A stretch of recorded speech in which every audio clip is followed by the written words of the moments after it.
Bismillahirrahmanirrahim. Assalamualaikum warahmatullahi wabarakatuh. Perkenalkan, kami dari kelompok 6.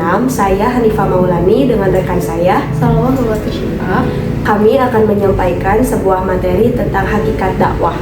Video pembelajaran ini dibuat untuk memenuhi tugas mata kuliah pengantar ilmu dakwah dengan dosen pengampu Ustadz Agus Mubarok MSis.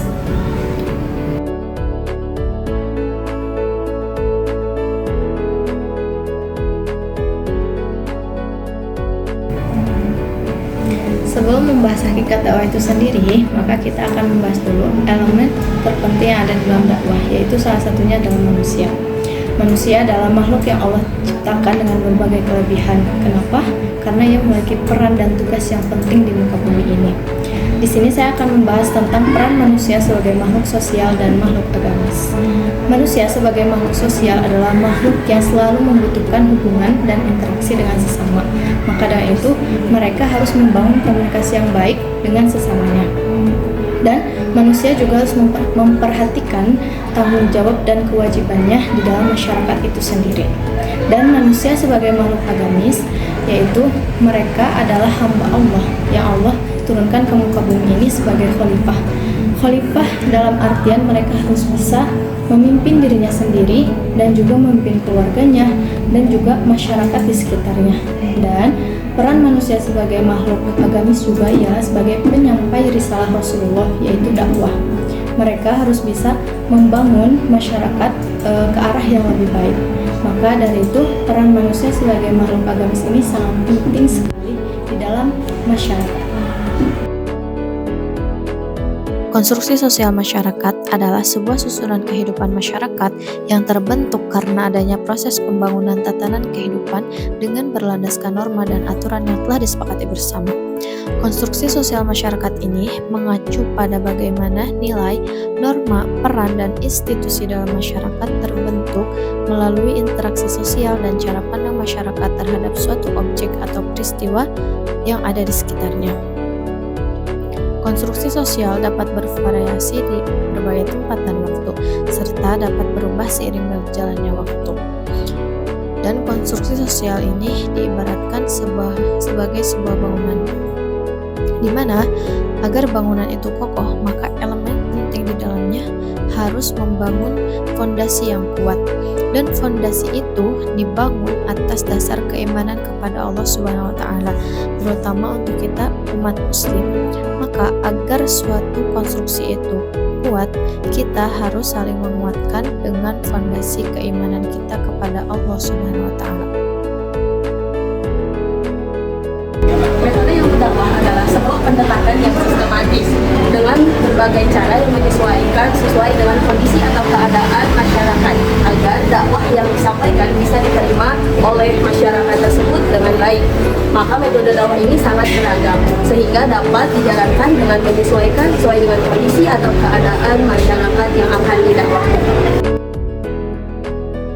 Yang pertama ada metode bil hikmah atau dengan hikmah. Yang kedua ada metode mau'idah hasanah atau nasihat yang baik. Yang ketiga ada metode mujadalah atau dialog. Yang keempat ada metode qudwah hasanah atau teladan yang baik. Yang kelima ada metode targhib wa tarhib, motivasi dan peringatan. Yang keenam ada metode tabligh. Yang ketujuh metode ta'lim. Yang kedelapan metode fardiyah atau personal. Jadi, hakikat dakwah pada dasarnya terdapat dalam Quran Surat Al-Imran ayat 104 yang berbunyi, A'udzubillahi minasyaitonir rajim, wal takum minkum ummatun yad'una ilal khair wa ya'muruna bil ma'ruf wa yanhauna 'anil munkar wa ulaika humul muflihun. Yang artinya, dakwas ada segolongan di antara kamu orang yang menyeru kepada kebaikan, menyuruh untuk berbuat ma'ruf dan mencegah dari yang munkar. Mereka itu adalah orang-orang yang beruntung. Dan dalam agama Islam, dakwah itu menjadi sangat penting. Kenapa? Karena bukan hanya sekadar menyeru, tetapi bagaimana tanggung jawab seorang muslim untuk mempertahankan kemurnian ajaran Islam, dan bagaimana seorang muslim membangun masyarakat yang terus berpacu kepada norma-norma dan nilai-nilai agama.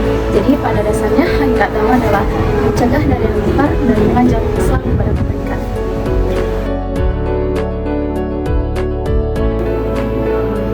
Implementasi aplikasi ilmu dakwah dalam konstruksi sosial masyarakat. Hakikatnya dakwah itu adalah mengajak kepada kebaikan dan mencegah dari kemungkaran. Adanya dakwah dalam konstruksi sosial masyarakat adalah sebuah upaya untuk mengarahkan kehidupan masyarakat supaya selalu terpacu dalam menjalankan norma-norma dan aturan-aturan agama Islam yang sempurna.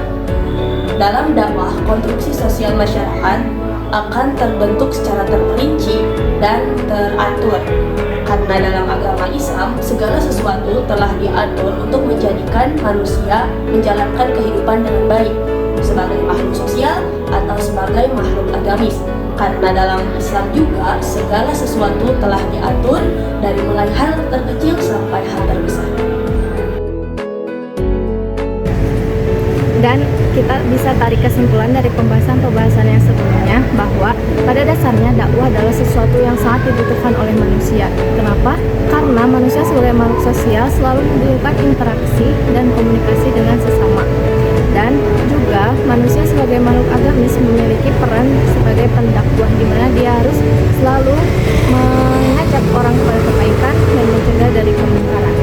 Oleh karena itu, peran dai juga sangat perlu diperhatikan karena salah satu penerapan ilmu dakwah dalam konstruksi sosial masyarakat adalah bagaimana caranya seorang dai bisa menyesuaikan dan melihat kondisi masyarakat tersebut, karena dakwah yang disampaikan itu harus disampaikan dengan baik supaya dakwah itu bisa diterima oleh masyarakat dengan baik pula. Sekian materi yang dapat kami sampaikan. Mohon maaf atas segala kekurangan dan keterbatasan. Yang benar hanya datang dari Allah dan yang salah datang dari diri kami sendiri. Terima kasih, semoga bermanfaat. Kita tutup dengan doa. Rabbana atina fid dunya hasanah wa fil akhirati hasanah wa qina azabannar. Wassalamualaikum warahmatullahi wabarakatuh.